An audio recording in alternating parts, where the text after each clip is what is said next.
दोस्तों नमस्कार। सितंबर 2023 में दुनिया की एक सबसे महत्वपूर्ण मीटिंग दिल्ली में होने वाली है। जैसा आपको पता है कि G20 की अध्यक्षता इस समय भारत कर रहा है और दुनिया के 20 राष्ट्राध्यक्ष, सबसे बड़ी जो दुनिया की 20 ताकतें हैं, उनके राष्ट्राध्यक्ष भारत में होंगे और उनके साथ साथ कई अंतर्राष्ट्रीय संस्थाएं और बहुत सारे मेहमान उस समय देश में होंगे। और भारत को इस समय दुनिया के सामने प्रतिष्ठित करने के लिए एक बहुत बड़ा मौका है।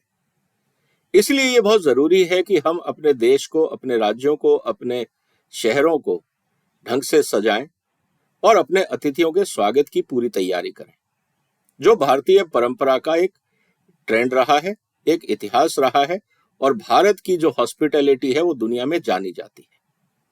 क्योंकि इस समय दुनिया के बड़े मेहमान देश में होंगे, इसीलिए हम सबकी जिम्मेवारी और बढ़ जाती है। दोस्तों, जिस तरह से हमने ये देखा कि जब भी दुनिया के कोई बड़े नेता भारत आते हैं तो कुछ तत्व हिंदुस्तान को बदनाम करने के लिए अपना एक एजेंडा चलाते हैं। जब ट्रंप साहब यहां थे तब दिल्ली में दंगे हुए। किस पार्टी के लोग इन्वॉल्व थे ये हमें पता है।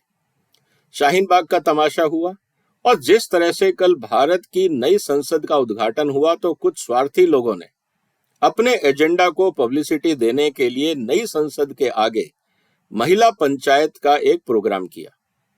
इससे ज्यादा शर्मनाक बात क्या हो सकती है कि जब राष्ट्रीय महत्व के काम हो उस समय लोग अपने वेस्टेड इंटरेस्ट लेके आगे पहुंच जाए। इससे ज्यादा छोटी सोच और इससे ज्यादा स्वार्थ कुछ हो नहीं सकता।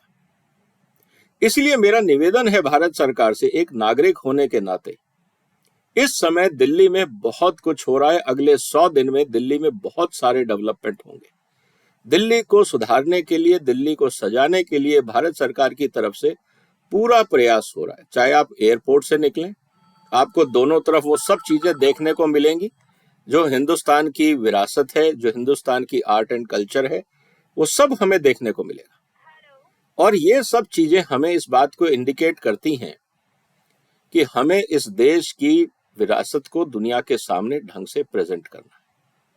लेकिन अनफॉर्चुनेटली कुछ स्वार्थी लोग इस देश में अपना उल्लू सीधा करने के लिए राष्ट्र की इज्जत को भी दांव पे लगाने को तैयार हैं।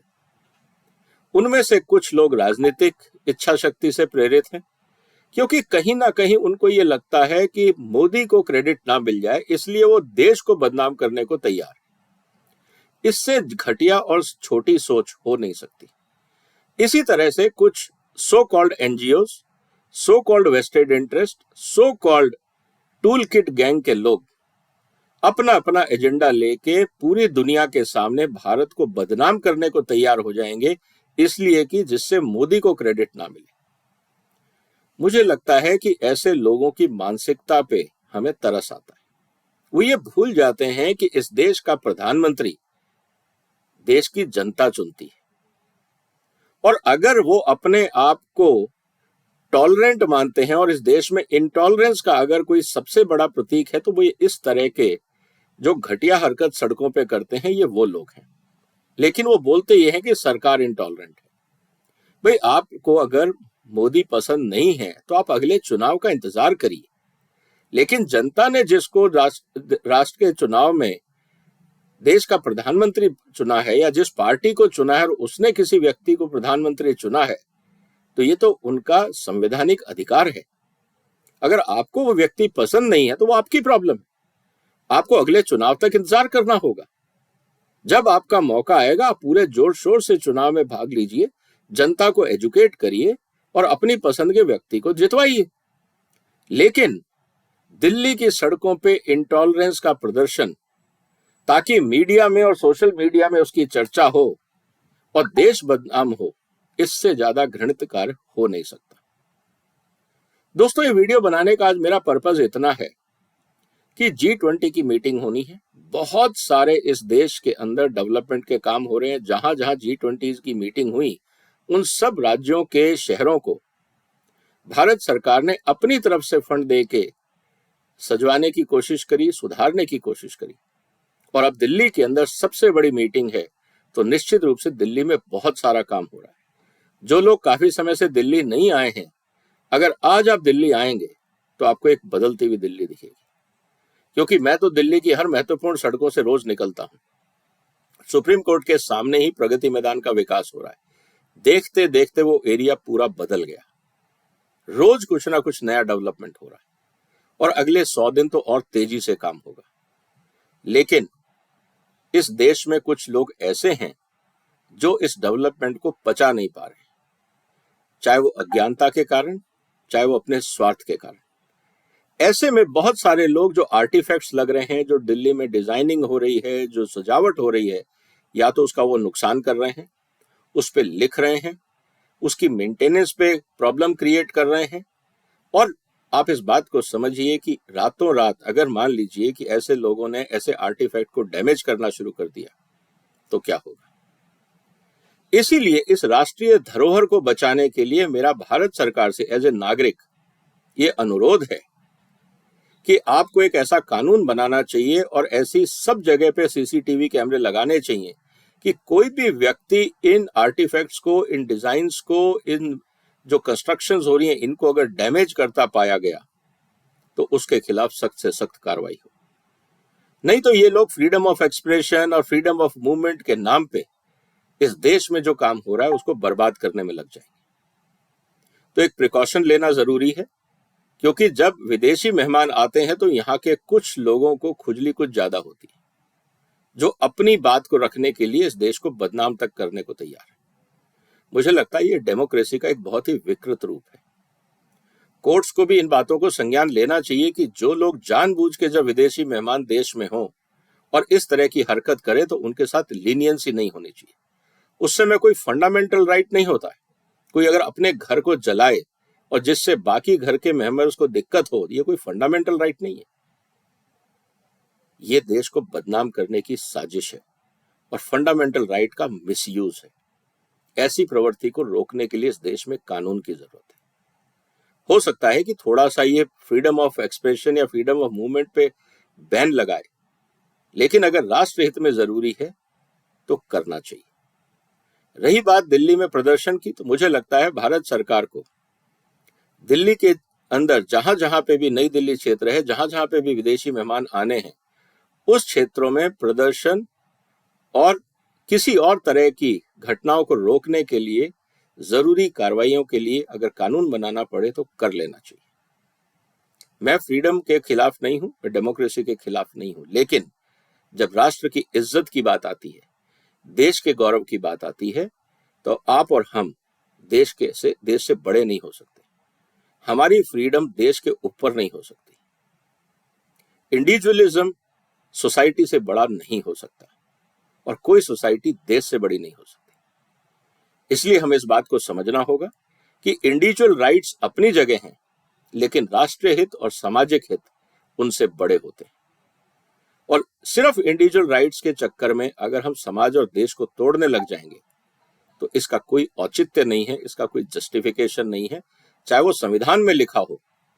लेकिन जब संविधान ये कहता है कि फ्रीडम विद सर्टेन रिस्ट्रिक्शंस, तो ये बात हमें समझनी पड़ेगी कि ये रिस्ट्रिक्शंस कब और कहां लगाने चाहिए। इसलिए एज ए नागरिक मेरा निवेदन है भारत सरकार से, भारत की सारी संस्थाओं से, कि जो लोग इस देश को बदनाम करने को तैयार हैं उनके साथ सख्ती से पेश आए। दिल्ली के कुछ क्षेत्रों को प्रदर्शन मुक्त किया जाए। इस देश की छवि बिगड़नी नहीं चाहिए। हम भी इस देश के नागरिक हैं, हम नहीं चाहते कि कोई हमारे देश के बारे में गलत सोचे। हाँ, हमारे झगड़े हो सकते हैं, हमारे मतभेद हो सकते हैं, लेकिन उसको निपटाने के लिए इस देश में कोर्ट्स हैं, पार्लियामेंट है, असेंबलीज है। हमें उसका रास्ता लेना चाहिए, ना कि सड़कों पे उतर के और देश की बदनामी के लिए हमें एक नंगा प्रदर्शन करना चाहिए। जो लोग ऐसा करते हैं, चाहे वो किसान हो, चाहे वो खिलाड़ी हो, चाहे वो राजनेता हो, चाहे वो कोई भी वर्ग हो, वो सिर्फ देश का नुकसान कर रहे हैं। वो अपने स्वार्थ के लिए देश की इज्जत की बलि चढ़ा रहे हैं। मुझे नहीं लगता कि इस देश का कोई भी समझदार नागरिक ऐसे लोगों का साथ देगा।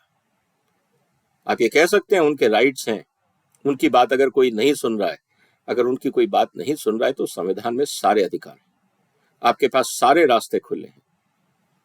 पहलवानों ने सुप्रीम कोर्ट पे गुहार लगाई, सुप्रीम कोर्ट ने इंस्ट्रक्शंस दिए, एफआईआर फाइल हुई, उस पर कार्रवाई हो रही है। उसके अलावा आप क्या चाहते हैं? आप चाहते हैं कि सुप्रीम कोर्ट का जज जो प्रदर्शन कर रहे हैं उनका डिक्टेट ले, उनके हिसाब से जजमेंट दे दे। क्या ये डेमोक्रेसी है? या आप ये कहते हैं कि जो कहा जाए, जैसे कहा जाए, तुरंत उस पर कार्रवाई हो जाए, बगैर एविडेंस के, बगैर प्रूफ के, क्योंकि आपने एलिगेशन लगाया इसलिए सामने वाले को फांसी चढ़ा दी जानी चाहिए? क्या सोच है ये? क्या ये इंटॉलरेंस नहीं है? क्या इसको डेमोक्रेसी बोलते हैं? तो कहने का मतलब है दोस्तों मेरा कि इस देश में आने वाले दिनों में बहुत महत्वपूर्ण घटनाएं होने वाली हैं, बहुत महत्वपूर्ण मीटिंग्स होंगी, दुनिया भर के मेहमान होंगे, कि अब सिर्फ 100 दिन की बात है। हम सबको ये देखना है कि इस देश की इज्जत को कोई ना उछाले।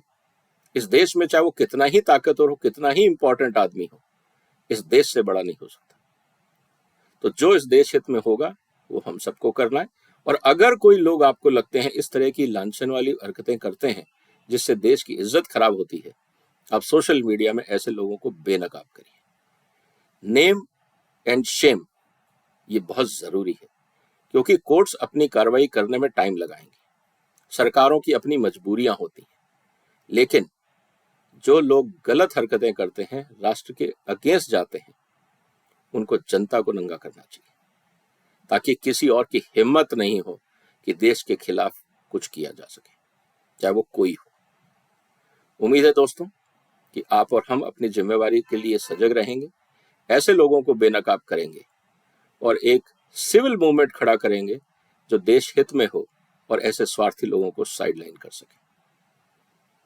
उम्मीद है कि आप इस बात पे विचार करेंगे, अपने दोस्तों से बात करेंगे, परिवारों में बात करेंगे, और एक जागरूक देश और जागरूक नागरिक ही इस देश को आगे बढ़ा सकता है। आपने वक्त दिया, उसके लिए धन्यवाद। आपके भी अच्छे सुझाव हो सकते हैं, कमेंट बॉक्स में लिखिए कि इस देश में जब आने वाले मेहमान आएंगे, किस तरह से इन लोगों को साइडलाइन किया जाए जो देश को बदनाम करने में तैयार है।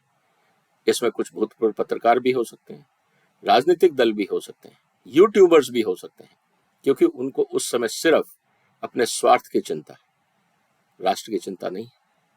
एक्सपोज करिए ऐसे लोगों को, तभी इस देश में एक डिसिप्लिन आएगा। आपने वक्त निकाला, आपका धन्यवाद। इस वीडियो को शेयर करिए, चैनल को सब्सक्राइब करिए, और फिलहाल वंदे मातरम।